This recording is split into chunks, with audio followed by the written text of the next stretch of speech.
Buongiorno, sono Elisa Cappello, presidente di Sumo Società Cooperativa Sociale.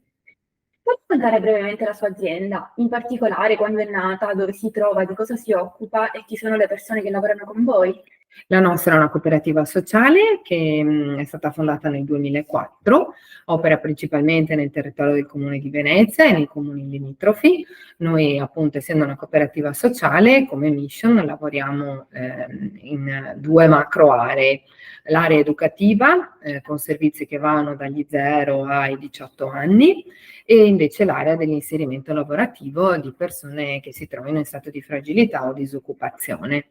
La prima, diciamo, macro area parte da un servizio nido a uno spazio educativo, attività nelle scuole, sostegno di aiuto compiti e orientamento per giovani NEET, mentre la parte di inserimento lavorativo lavora appunto con persone che siano in stato di disoccupazione e che abbiano necessità di un supporto di tipo orientativo, bilancio di competenze e corsi insomma di orientamento e formazione.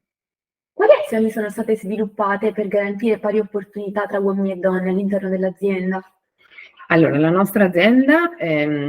sta, diciamo, procedendo alla certificazione alla parità di genere, quindi all'interno ha attuato delle politiche che mirano a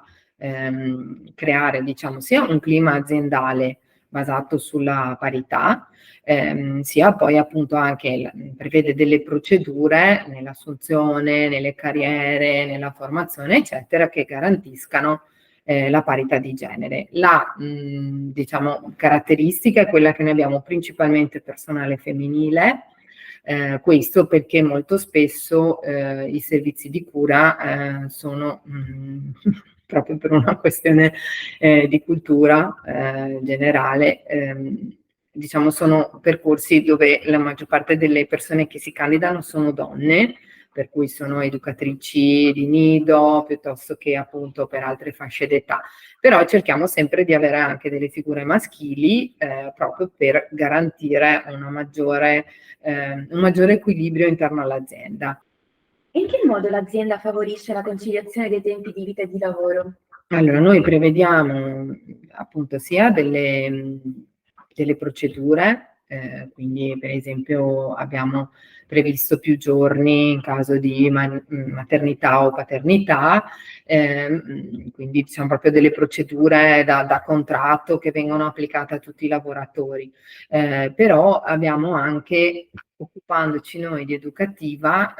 organizziamo una serie di servizi ai quali i nostri dipendenti possono accedere ovviamente a tariffe concordate. Quindi noi abbiamo dall'asilo nido ai centri estivi, al supporto allo studio nei doposcuola, abbiamo tutta una serie di servizi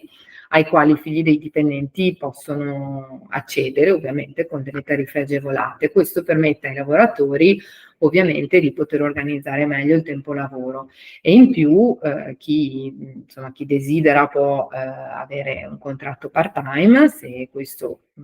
aiuta nell'organizzazione della vita familiare, ma anche in generale delle forme di flessibilità, per cui ad esempio tutte le attività in back office che non necessitano rapporto con le persone possono essere svolte tranquillamente da casa, quindi diciamo con una possibilità di organizzarsi i turni di lavoro tra colleghi in modo sempre da garantire i servizi, ma in un'ottica che permetta alle persone di poter conciliare i propri impegni, insomma, ecco. Siamo una realtà molto piccola e quindi, insomma, essendo anche molto a contatto tra colleghi, ci si anche può organizzare abbastanza facilmente rispetto magari ad aziende più grosse che hanno più difficoltà nella gestione delle risorse umane. Quindi da questo punto di vista essere piccoli è un vantaggio. Come intendete in futuro promuovere una cultura organizzativa antidiscriminatoria all'interno dell'azienda? Beh, noi abbiamo previsto ad esempio un piano di formazione su queste tematiche, quindi partecipiamo diciamo, a proposte che nel territorio arrivano insomma, da enti che stanno organizzando anche attraverso vari bandi che adesso sono stati diciamo, vinti da alcune realtà che fanno formazione, ne abbiamo aderito ad alcuni percorsi e internamente appunto prevediamo di mantenere alto l'interesse su questa tematica, avendo anche intrapreso questo percorso per la certificazione alla parità di genere, abbiamo un comitato interno composto da alcuni colleghi, che si occupa di portare avanti, diciamo, una politica aziendale attenta alle tematiche di non discriminazione, che non sono solo relative al genere, ma in generale a tutte le forme di discriminazione che a lavoro si possono poi anche inconsciamente attuare. Se doveste immaginare un intervento o una misura esterna che possa aiutarvi a realizzare la parità in azienda, quale sarebbe? Allora, diciamo che per una realtà piccola come la nostra, la difficoltà è un po' quella di, come dire, indirizzare delle risorse specifiche, sia la formazione che in generale l'organizzazione di non so, eventi o iniziative di sensibilizzazione sul tema, per un'azienda come noi sono abbastanza costose. Quindi ovviamente la cosa che mi viene da rispondere sono forme di risorsa, non necessariamente contributi, ma comunque forme di sostegno a queste tipologie come dire, di impegno economico che un'azienda poi va a fare, perché i nostri dipendenti sono un po' a periodi, però diciamo siamo sulla ventina di collaboratori, garantire a tutti